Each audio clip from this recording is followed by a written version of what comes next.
Hello and welcome to Plot Twisters. This is a podcast where we take movies and twist the plot to see if we can make them better, and if not, fancier. At the moment, we're talking about teen movies from the 90s. On this episode, American Beauty from 1999. I'm Anders, and my personal sales record is very intimidating. I'm Emma, and I will sell this house today. I was going to say that! We both went for real estate. That's fun, isn't it? I will sell this house today. So would you like to review this movie, or shall I have a go? Can I have a go? Yes. Yes, you may. Okay. You have my permission. Okay. Go ahead. Just real quick before I give you a rundown of American Beauty, I suppose it might be worth saying, not only is this a movie from 1999, but it's also a movie whose main character is also a person who is most likely like a bad person. Yeah, there are allegations against the lead actor, which, as a result, have meant that his career took a pretty bad turn and is potentially a bad dude. So yeah, I wanted to say that because he's canceled, and we were like, should we do this movie? Should we not do this movie? But I feel like we should just do it. But we're just gonna refer to Lester Burnham. Is that okay? Yeah. And we're going to talk about the character and not the actor, I think, because Exactly. we don't want to talk about him. So, yeah, we're going to talk about Lester as a character. Okay. Because, the script and the movie, different things. So we're just talking about Okay. I'm into that. I'm totally into that. We'll do that. But also, I can mention Annette Bening and Thora Birch and Mina Suvari. And also Allison Janney is in this movie because, of course, she is. Why not? Cool. Okay. So American Beauty, you got Lester Burnham and Carolyn Burnham. They live in a beautiful house. They live in a beautiful neighborhood. It's all very lovely, but it's not lovely for two reasons. One, spoiler alert, at the beginning of the movie, he goes, I'm going to die soon. Thanks a lot, Lester. And then the second reason is their life is sad, and they're sad, and they aren't very happy together. Right? Yeah, it's very performative. And she keeps talking about how, to be successful, you have to portray an image of success. And that's very much what's going on here. Jeez, it's so... People pretending to be successful. Exactly. When in reality, they're not having a good time. And, you know who else isn't having a good time? Is their daughter, Jane. So it's three people, the Burnham family, they're not having a very good time. And the movie's kind of like about Lester feeling like nobody listens to him, nobody likes him, he doesn't like himself, and he's just like in this sort of haze, and he's been in a haze for a long time. But then one day he decides, I don't want to be in a haze, so I'm going to take my life back. And he starts working out and smoking weed and buying a old retro car, and he quits his job and starts working at a burger shack, mostly because he meets Mina Suvari's character, Angela, who's his daughter Jane's friend, and he has the hots for her and decides to beef up so he can, I guess, seduce a young person. That's another bad thing. There's a couple bad things in this movie. That's one of them. Yeah, it's like a midlife crisis. It's extended live. Yeah, exactly. Carolyn's also having a midlife crisis. She's trying to sell that house. It's hard for her to sell that house. She's not very happy. And then she ends up having an affair with Buddy Kane, who's another rival house salesman, realtor in that town. And then they get caught, and that's not very good. And also you've got Jane, who meets Ricky, who's this intense guy who lives across the street. Videographer. Yeah, you could call him a videographer. I might call him a weird peeping Tom dude with a video camera who also lights the name Jane in gasoline on the front driveway. So he's making movies. He's also selling weed to Lester.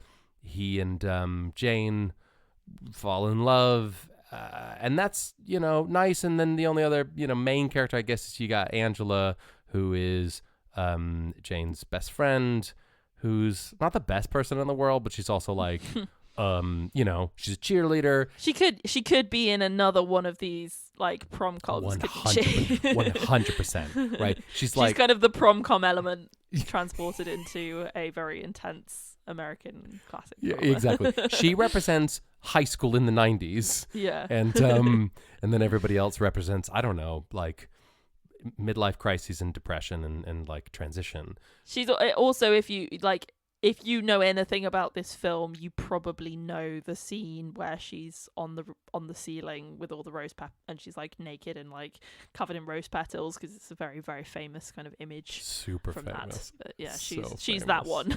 She's the exactly. But also we all know her from American Pie.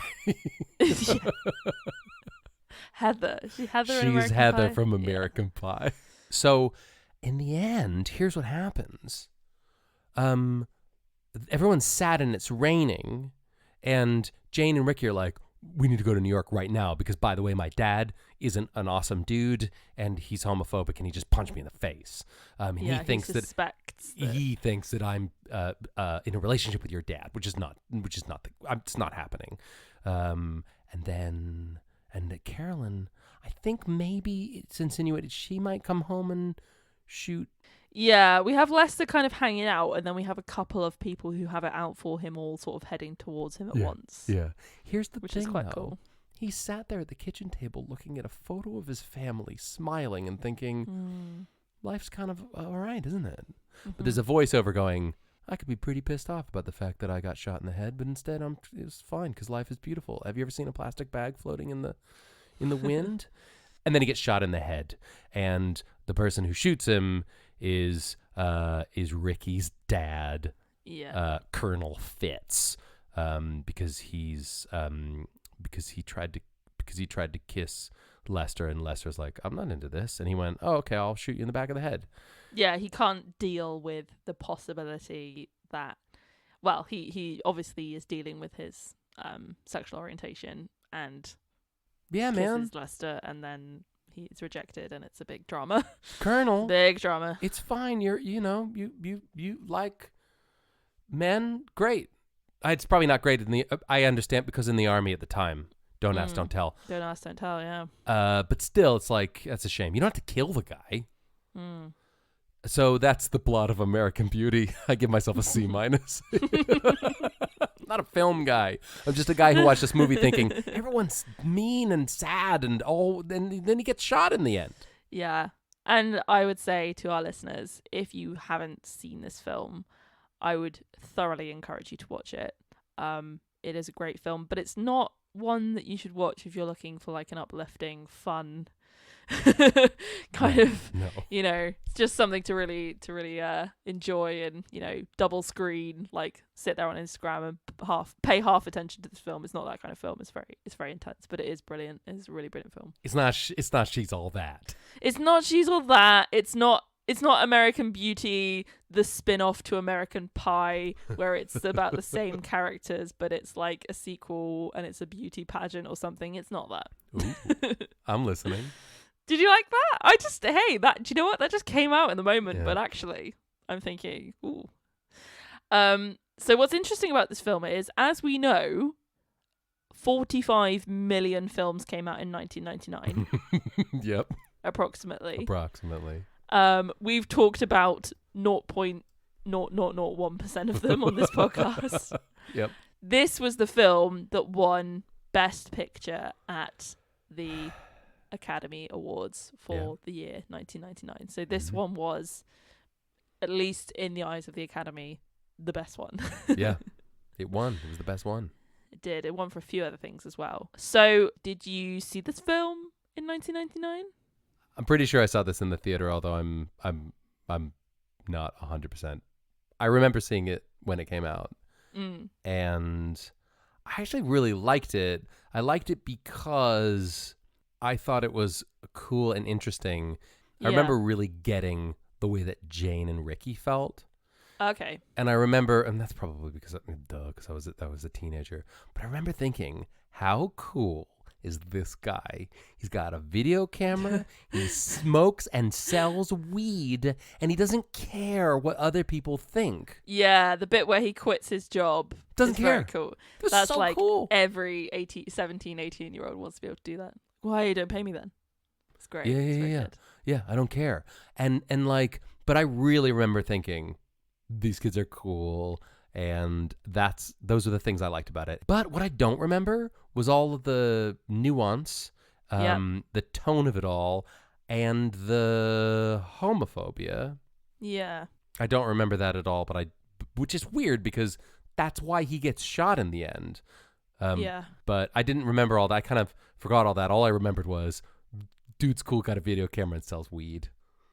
Mm-hmm. Did you see it before watching it for the podcast? This is actually one of my favorite films. Oh, really? Yeah. This is probably in my... That. I mean, I have quite a long list of favorite films. This is probably in my top 20 films. Number 1, Legally Blonde. Number 2, American Beauty. Number 3, Twilight. Cool. Okay. No, I think there's this film is very up my street, basically. Right. I think for a couple of reasons. One of them is that it's got very, very strong imagery in it. So obviously the rose petal scenes and some of the visual elements that tie really closely to the theme. Like that's very me. Really cool. The other thing I really like about this film is the fact that it utilizes a thing called magical realism. Have you heard of magical realism? I'd be lying if I said I did, but I've heard of the two words separately. Separately, yeah. So magical stuff, Harry Potter, wizards, magic, wands. Yeah, exactly. Realism, just the opposite. Exactly. Yep. Jumbo shrimp. Right. Kind of a exactly. That exactly. is. Yeah. Magical realism is it's a kind of a term that's used to describe when something is. Essentially, you have magic that exists in real life, but it's never acknowledged specifically as magic. Okay. It's kind of like sort of crosses over as and this isn't a very kind of it's not a really explicit example of this. So that a really obvious example would be things like Pan's Labyrinth and like Water for Chocolate are other very key examples. Ooh. But what this one here is, it's more just like there's moments of fantasy that feel like they're really closely interconnected into real life. Right. So Lester's kind of visions and fantasies, they're not explicitly recognized as being that way. Right. So I really like that. I really like the themes that are kind of explored in this, but they're explored within the context of a really interesting story as well. So there's a few different reasons why I think this one, I really like it. I also really, really love the soundtrack. It's one of Fabulous. my favorite movie soundtracks of all time. It's Thomas Newman, who I also really like. One of my favorite composers. I've listened to this soundtrack a million times. I think it's fantastic. And when I say soundtrack, I actually mean the movie score. So that Thomas Newman's score is very wonderful. So yeah, loads of reasons why I like it. I initially watched this film, I think, again, probably I was a bit too young for it, and similar to you, that I remembered the same things that you did. And then when I went back and watched it again, I was like, wow, there's loads of really dark stuff in this. Yes, yeah. I think that's what's quite cool about it, is not like, even though somebody gets killed and somebody gets beaten up, and it's the dark underbelly of it isn't completely apparent on a first watch. I think you could just watch this and think it's about like a weird family and then some classic teen stuff. Yeah, no, that's cool. I mean, it's got layers, and I think it's got hella layers. Yeah. One of the things that I love about movies is movies that grow with you as you get older. One of the worst things is when you watch a movie that you've gone on the record as saying, this movie kills. It's so good. And then you watch it as a grown-up and you go, well, this movie doesn't kill. This movie is bad. Yeah. I've been promoting a bad movie because when I was a kid, I didn't know what I was talking about. When it works, like American Beauty, you see it a decade later or whatever, and it's like, oh, good. It's still good, but it's actually better because of things I didn't get because, I was a kid and I was just focusing on like the obvious thing. Exactly. And you relate to different characters as you age, I suppose, because there is a really interesting exploration of different points in people's lives in this film, and because each character is very well formed and very well explored, you can access each of them at different points. Like you said, initially you really liked the teen characters and you felt like you related to them, and then I suppose as you get older, I'm not saying obviously that you relate to Lester Burnham, but there are elements that you feel like you have a better understanding of because you're grown up now. Well, yeah, I did. Look, I didn't relate to Lester fully. Dude's in a very dark hole at the beginning of this Yeah. movie. Um, but I definitely saw his perspective and maybe could see glimmers of life in his sort of plight, right? Mm. This guy who feels like he's just going through the motions of life and nobody really notices him. And he doesn't even realize that that's happening, like he's been in a fog. I Yeah. think we could probably all, well, I know I can, and I'm sure others can relate to that in some way of like, you wake up one day and you go, didn't life used to be cool? Didn't we used to do stuff that was fun? Didn't I used to like go to a cool Ferris wheel with my wife and laugh all night and then go home and like smoke pot in the garage whilst playing guitar or whatever? Yeah. I didn't do that necessarily, but I'm saying like, when you look back and go, why isn't life fun anymore? I think that's something we can all relate to. You don't have to be Lester Burnham to feel that way. That leads me really nicely onto my first point that I have here, and I have a series of questions I'd love to ask you I love about it. this film. Okay, I'm ready. Okay, you ready for the first one? Bring it on. Question number 1. What is this film about? I told you it's about smoking pot and lifting weights and getting shot in the head. Yeah, cool. Okay, question 2. No. What do you think this film's about? And I don't mean like what happens in it. What's it about? I think this movie is about the difference between how things appear on the outside and how they are on the inside, right? Ooh, okay, yeah. Did that sound smart? I think it might have. Yeah, it did. Oh so, my gosh. So like, you know, the tagline to this movie is "Look closer," Yes. and the whole thing is like, from the outside, they seem super happy and look at their white picket fence and stuff. But actually not so much. And like the whole thing between like Jane and Angela at the beginning, you know, she's talking about how beautiful she is and how like people she doesn't know will just stare at her and stuff. I mean, hey, Lester Burnham, dude staring at her big time at the basketball game. And so from like, it's all about like perception of beauty, and on the outside everything's beautiful, but on the inside not so much. That's what I think it's about. Oh, no, I like that. That's a good read. The writer of this film, Alan Ball, kind of said about he was a follower of the kind of Buddhist faith, and there's this like idea in that he was talking about in relation to this, which is the idea of like the miraculous within the mundane. So Cool. there's a little bit of exploration around this when they talk about you know, particularly with Ricky. He kind of talks about how he sees beauty, and you know, the classic plastic bag floating in the wind scene is the one that sort of encapsulate this theme the strongest. But you know, he does things like he films a plastic bag, he films this dead bird. Yeah. There's this really crucial moment, which is after Lester's just been shot. You see him bend down and he looks at him, and there's this almost kind of bizarre fascination that passes across his face, and he kind of smiles, and this happens for a moment, and then he snaps out of it and he says something like, "Oh my God." Yeah. So all of those moments are this idea of like beauty is found where it's least expected. Things can be beautiful where you wouldn't think that they would be. And I think, you know, the film is called American Beauty. A lot of it is about this idea of what is beautiful, what do we see as beautiful, and how does it affect us. And I think you're right that there's things which on the surface would seem to be very beautiful.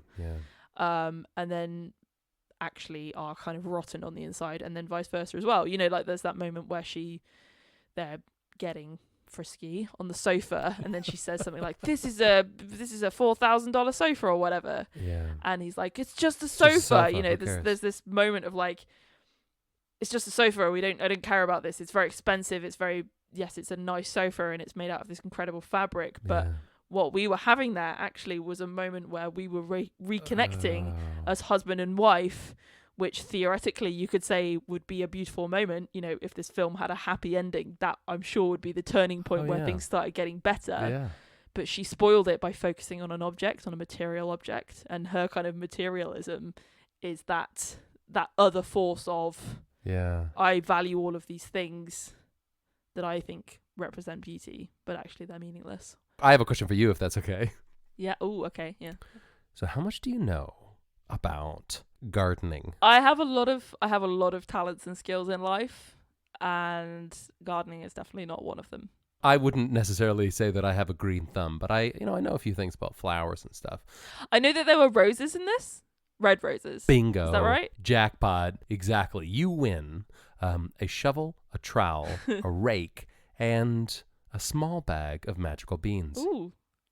I'd like to trade them for a cow, please. That's not how this game works. You have beans. No, wait. That's Keep the opposite. beans. I know, subversion. Oh, yeah. I'm a Nobody writer, saw you know, coming, that's what we do. right? Yep. And then the giant's up on the cloud going, Wait a minute. Where's this stork gonna turn up? I gave them the beans. Come on. Beans. They didn't come to my party. And I'm sat there eating a burger. Yeah. Meanwhile, the golden egg-laying goose is just a real pain in the butt. Why do you think she wanted to get rid of it? So there were roses in this movie. Yes, nailed it. Ding, ding, ding. It's not just a red rose. The roses in this movie are a very specific kind of rose. Ooh, okay. And the name of the rose, the variety. Americanus beauteous. Kind of. You're not far off. It's called Rosa American Beauty. No way. Yes, way. Oh, so the name of the film is the name of a rose. Correct. The movie is named after literally the red rose. It's named after the red rose. So Rosa American Beauty is a deep pink rose bred by Henry Ledacheur in France in 1875. Cool. It's so what's wild about this rose is not only is it beautiful and super popular, but it was brought over to America in the early 1900s and became sort of a symbol of like perfection, right? And it shows up in popular culture kind of throughout the 1900s. It was weirdly like people wrote songs about it. So there's a famous ragtime song from the 40s called American Beauty Rag. My name's Lester and I love American Beauty roses and I like schoolgirls. I'm so sad and my job's not good and suck it, boss. Someone else is getting off on the company time. No, and then in the 50s, there was a really famous song by Frank Sinatra called American Beauty Rose. Wow. And that song, which I didn't really realize, but I know that song. It's just about like, he's doing that thing where he's referring to different types of flowers, but it's a metaphor for different women. Oh, is it Mambo number 5? It's Mambo number 5. Yeah, exactly. A little bit of Rosa in my life, a little bit of Daisy by my side, a little bit of Lily's all I need.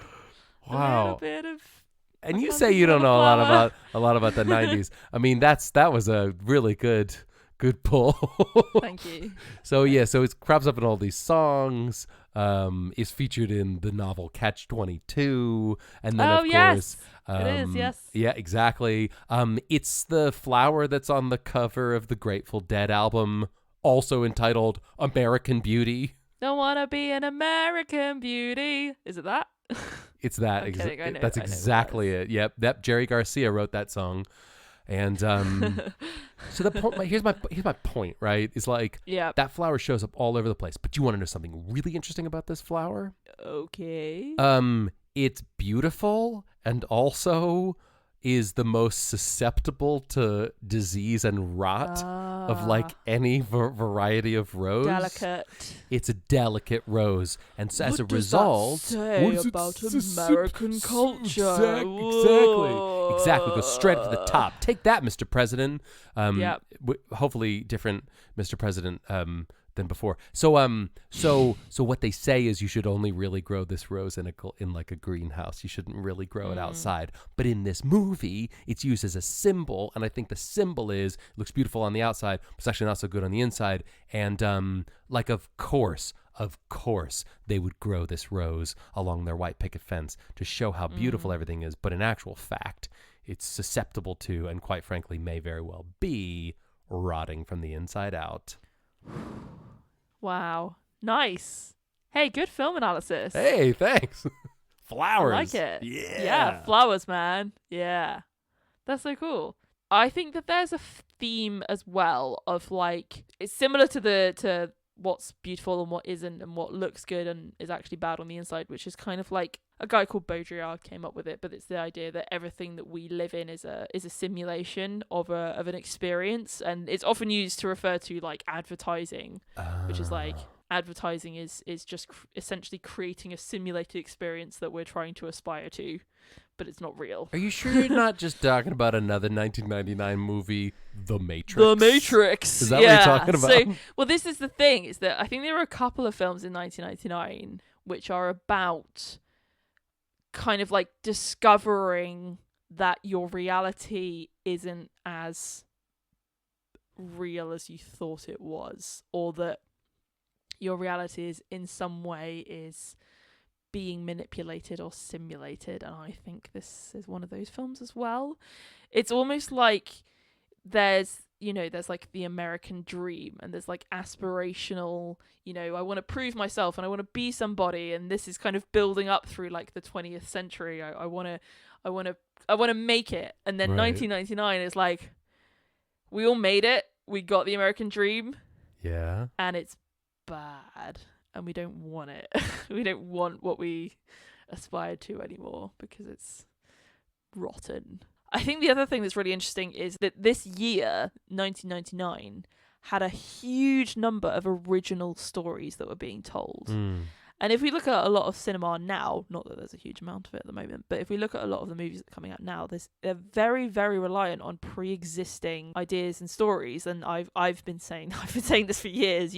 There's so many things which are being resurrected and remade, and we even saw that She's All That is being redone. Totally. There isn't a lot of original stories that are making it through to cinema at the moment because they are a risk for studios to take. They know that Marvel movie number 57 is going to be a success, but they don't know that some original story written by an unknown screenwriter will be. But do you know where all those original stories are? Books. I mean, always in books. The internet memes? No, is it memes?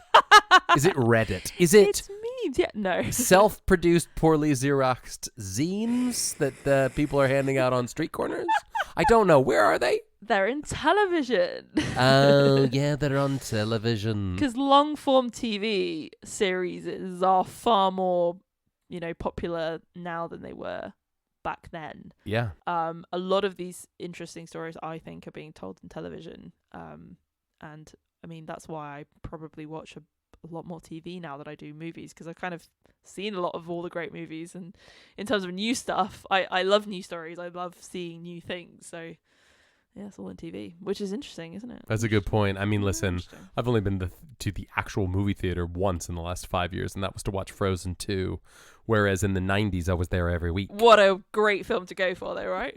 Into the unknown, into the unknown, right? Oh, man, and like, I'm lost in the woods. Right? Yes. Oh, I always thought it was a question of how. I never knew it was a question of whether, right? Although, actually, we should do an episode about that movie because whilst there was a lot going on, and I know we've talked about this before, you believe that Frozen 1 is actually a better movie than Frozen 2, which I think you're probably right. Yeah. In Frozen 2, my only beef was Kristoff. His whole deal, the whole movie is, how do I propose to my girlfriend? Think about it. They're subverting the princess stereotype. They're making all the girls interesting and all the boys boring. It's great. Couldn't the boys also be boring? I mean, dude's just hanging out with reindeer and figuring out how to propose to his girlfriend. We can do Frozen. We can totally do Frozen. That's a coming-of-age movie. That's as much of a coming-of-age movie as American Beauty is. Right? It's like, everything will make sense when I'm older. Pretty much is the coming-of-age mantra. They just didn't have it in the 90s. When we do that episode, we're going to have to really limit the amount of time we spend singing the songs from the movie Frozen. Or we can totally subvert our narrative and we sing every song from that movie and then only talk about it a little bit. What do you think? and you all have to listen to that. We can release a companion album, which is you and me doing Frozen and Frozen 2.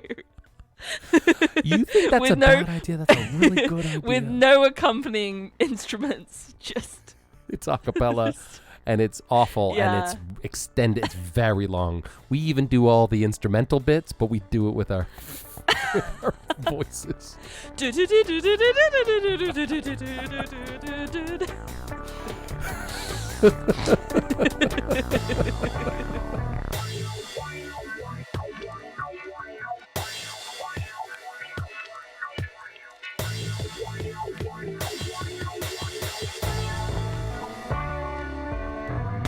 Hello, are you a fellow young person? Then, like me, you'll be spending most of your life on social media, so why not join us at Plot Twisters Pod on Instagram, Twitter, and Facebook.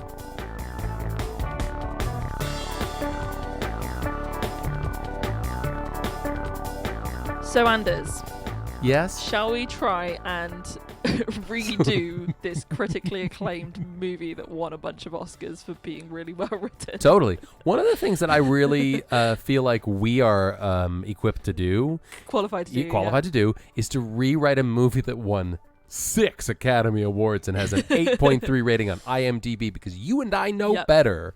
We do know better. Take that, critics. Critics. The critics. But I think that we are in a good place to rewrite this movie, and I'll tell you why. Because this was a sad movie filled with sad people who are sad, and then one of them dies at the end. Yeah. That's not our wheelhouse, or at least it's not mine. But you know what is our wheelhouse?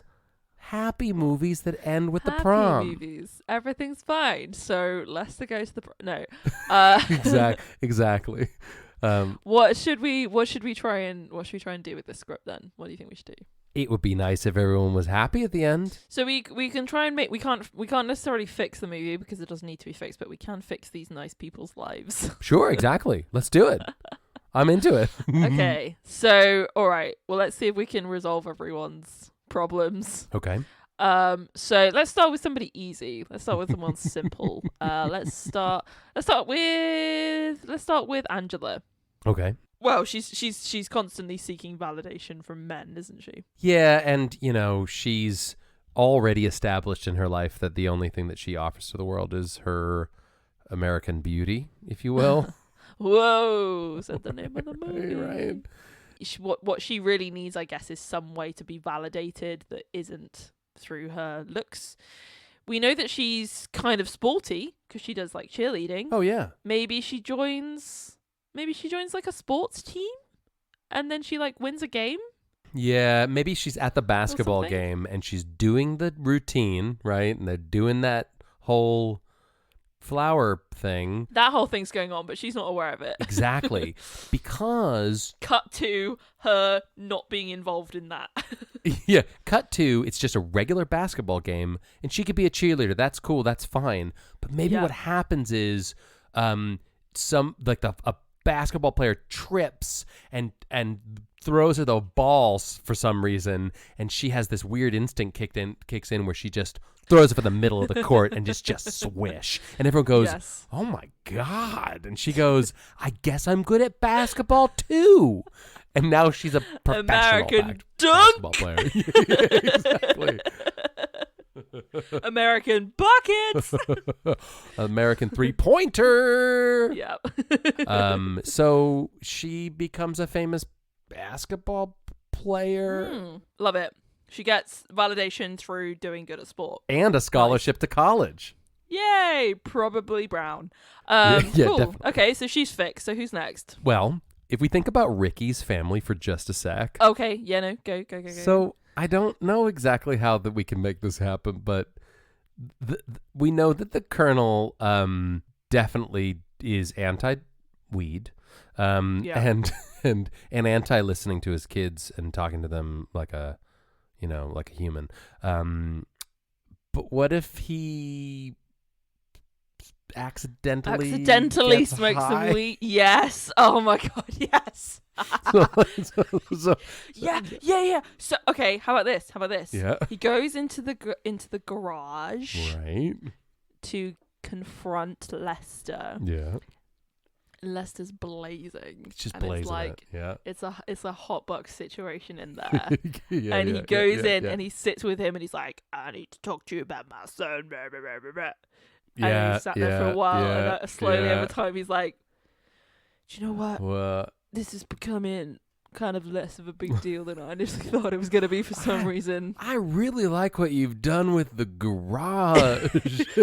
Dude, this garage is so cool. And then Lester's like, I know. Do you want to lift some weights? And he goes, I used to be able to lift 400 pounds when I was in the army. And then they just do like dude stuff and they're lifting weights and being like weight guys. And then at the end, Lester goes, is it cool if I hang out with your son? And he goes, yeah.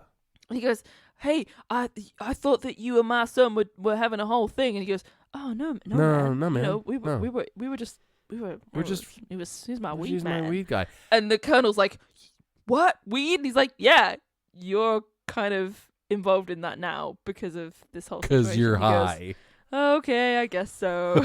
No, at first he's really angry. He's like, no, that's the thing I don't want my kid to do. And Lester's like, trust me, here. Yeah. Take this. This is good stuff. I know because I got it from your son. And then maybe, and this is asking a lot from a scene that starts out with a guy who's going to murder another guy and ends with him connecting with him and also resolving all the issues with his son. But I'm just going to say this because I want to. So he's enveloped in a cloud of weed smoke. And because of that, he gets a contact high. He connects with Lester Burnham. And through that conversation realizes that he actually should make good with his son, stop making him take drug tests and just connect with him. Could he also have a real conversation about the fact that he's closeted and doesn't know what to do with those feelings? I think that's all entirely within the realms of a short 10-minute scene. Definitely. Fine. We can fit all of that exposition and character development in there. We're good writers. Exactly. We're great writers. And also, don't forget montage and the thing where you cut and then it's much later and you can show it maybe like the candle has burned down. Passing of time. But I'm not joking. So maybe he starts and he goes, hey, aren't gay people the worst? And then Lester goes, Nah, man. No, I don't think, I don't think so. Nope. I'm pretty sure they're fine. And then he goes, yeah, no, they're fine. Yeah, no, they're fine. And I'm one, maybe. Yeah, no, but maybe they start, he's like, so, tell me about your childhood or whatever. And he's like, yeah, I was enlisted at a really young age and it was really difficult. And he goes, oh, right, yeah. And then he starts talking about, like, experiences from the past. And then he goes, well, like, this is all fine now. Like, you're in a safe space now. You can be who you want to be, and it's all cool and stuff. And he's like, oh, okay, I guess so. But there's also there's some kind of weird stuff going on with my wife. I should probably go home and deal with that. She seems pretty zoned out. Maybe she's just high too. Maybe she's high. That would be much better if she was actually high, like she was hiding the fact that she gets she's on that cush on the reg, and not that she has dementia probably, which is what I think is happening. But no, she's Allison Janney. She's super happy. She's super high, and she's really not comfortable with messes around the house. And so that's fine. I actually think if you did it right, that could be an intensely wonderful scene that starts out intense, then gets really funny, then gets real, and then ends with Carolyn coming in and going, what is going on in here? And they both hide the joint behind their backs and go, nothing, honey. No. We're it's just spotting me. We're just lifting weights. Wait a minute. What's that smell? Hey. Oh, are you guys chill too? Oh, you guys like to party? Okay, so I think there's a fix. What about Ricky? What do we need to do to sort Ricky out? Because his parents are kind of cool now, but he's still got some weird stuff that I think we need to tweak. Yeah, I mean, dude's a little bit weird, but to be fair, I mean, they're going to love him at NYU. Well, yeah, he just needs to go to college. He's going to go to uni, and he's going to go to college, and he'll be like, I'm really into art. Do you want to see a video I took of a dead bird? But the difference is that at college, all the students are going to be like, I want to see that piece. Wow, what a beautiful take on the duality of life and death and beauty and ugliness. And he'll go, I knew you guys would get me. Finally, people get me. Super profound. Yeah. I guess Jane can go with him. Fine. Why not? She just goes to college as well, and they probably don't stay together because they're both kind of messed up. Yeah. But that's fine. She kind of goes on a Cat from 10 Things I Hate About You sort of arc where she gets really into hey, maybe she joins a band. She could definitely. I could see that happening. She has all the hallmarks of someone who's about to join an indie angry girl band. She's misunderstood. She wears a lot of flannel shirts, and I mean, she just got that vibe. Okay, so they're all fine. Fixed them. What about Carolyn? I think she needs to leave Lester. Ooh, hot take. Yeah, maybe. Happy. Yeah. Right? I feel like she could maybe actually go off with Buddy Kane the King. They're a good fit. They both like shooting guns, and they're both go-getters. And I don't think this relationship with Lester is really going anywhere at this point, is it? Like, she's not her best when she's with him. No. They don't complement each other well. They could go to counseling, but I think it would take a lot for either of them to get there. I think she just needs to leave him, and she needs to go off with this other guy because he seems pretty fun. What would be great, though, is, that scene where they're messing around on the couch, and Yep. he almost spills beer on the couch, and then they have that whole thing about, like, it's material, and, it's just a couch. Maybe that scene starts out really lovely, and maybe they have an adult moment, right? Tastefully filmed, obviously, right? I like whenever we're talking about that stuff on this podcast, I always say a romantic encounter, and you say an adult moment. We're adults, but we are adults. Dancing around, and like the camera pans to the window as the drapes are blowing in the wind. Exactly.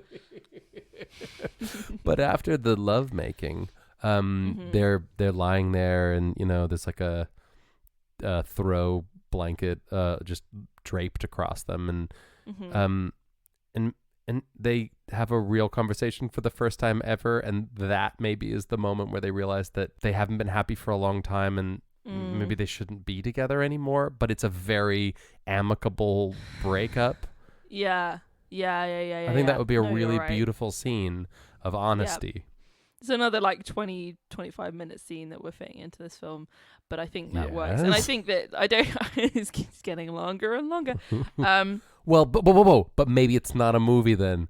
Maybe it's a TV show. Maybe it's a TV show. Maybe it's a dramatic, long, maybe like a 6-episode TV show, and that could give you those vignettes that we're talking about with real substance. And one of the episodes is the episode that they decide to get divorced, and they do it through that exact same scene, but it ends in divorce. Yeah, and she kind of goes like that moment where she's agreeing to have lunch with the king. Yeah. Maybe when they have that lunch, instead of her kind of like fawning over him, which was a very, very good bit of drama and acting, by the way. Great. That's so good. Maybe he does actually impart some wisdom on her in terms of how to improve her business and how to sell more houses, and they start a company together. Well, maybe what he says is, if you want to be really successful in this business, you have to be 100% devoted to this business. And he goes, do you know why I'm single? Why? Because I'm devoted to selling houses. Because I'm married to my job. I'm married to my job. I don't have time for a relationship. I'm always closing. You know what? There could be this really nice scene at the end, which is Carolyn.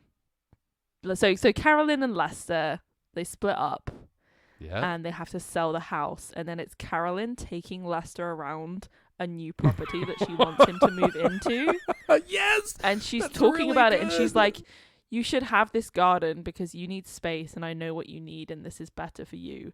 And you should have this big garage, and you can never have one with me because there wasn't enough space in our life for the things that you wanted. Yeah. But you should have that because that's what you need, and that's what's going to make you happy. Right. So like they pull up to the house, and it's really lovely. And he goes, I don't know. This place looks too big for me. It's just me. And she goes, no. I think you're really going to like this. They walk up to the garage, and she opens the garage door, and it's the garage that he wants with the Corvette and the weights and stuff. And she goes, does this sound about right? And he goes, how did you know? And then she walks in and there's like a very elaborate, ornate box. Opens the box, takes something out. Is there weed in lights that it up and goes, you know what, Lester? Plays it. Check the time. 4:20. So that's how their thing ends. How about Lester? I mean, he's got his life sorted in regards to his wife because she's leaving him and he's going to live on his own. He's happy because he's doing a lot of weed and that's fine. Yeah. What about his kind of like his job and his reawakening and his obsession with Angela and all of this? I guess so. I've been thinking about this and I'm wondering if maybe his whole thing, right? And if you tie it into that whole sort of Buddhist philosophy, which I'm not an expert in, so apologies, Buddhists. I'm sure you'd forgive me though. It's a religion joke. The thing is, he goes from being in a fog and sad and sort of, humdrum and not really just going through the motions. And he has this awakening and he realizes that material things and fake relationships and all of this stuff isn't, it's not worth your time. And so he sheds all of that, starts working out, starts getting high, and he kind of continues. I think we saw the beginning of it before he was clocked in the head. He was starting to awaken, right? And really understand the world. And I wonder if maybe he starts a cult. I'm going to be honest with you. Maybe he starts a cult. Maybe he does, yeah. And maybe he's Klaus in season 2 of The Umbrella Academy. Totally. Why not?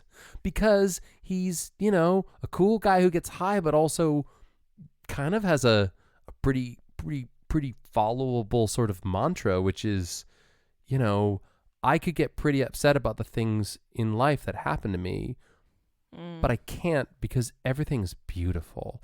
And when I look at the beauty in this world, it fills my heart and it's overwhelming. Mm-hmm. You know what? People will lap that stuff up and definitely join his religion. Okay, if we must, he can start a cult. That's fine. Thank you very much. I was getting worried there.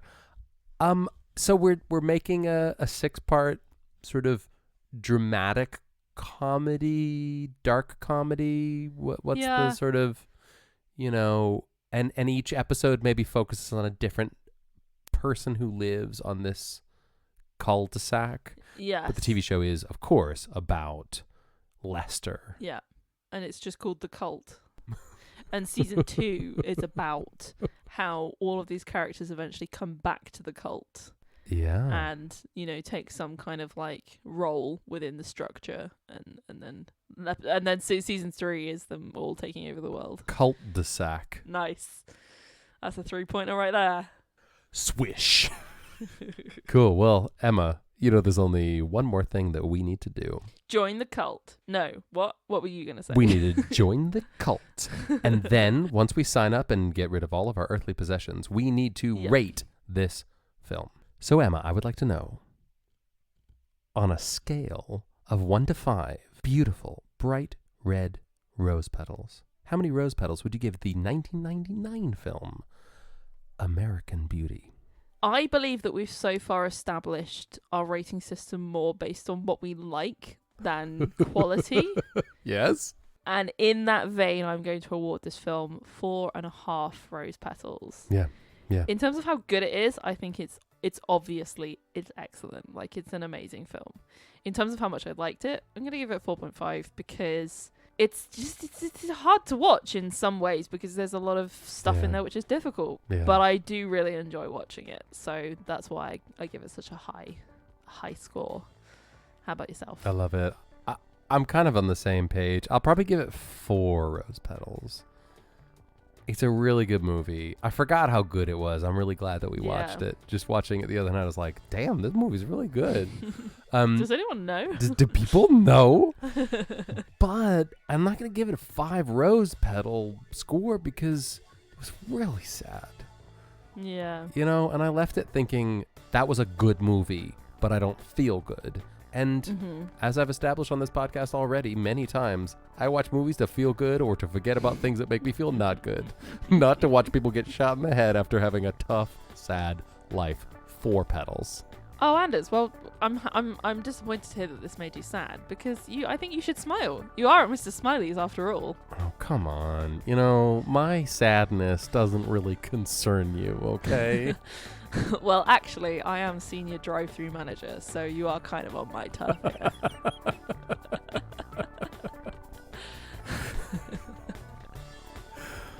Thanks for listening to another episode of Plot Twisters. Leave us a review on Apple Podcasts if you have the time. Bye-bye. Bye.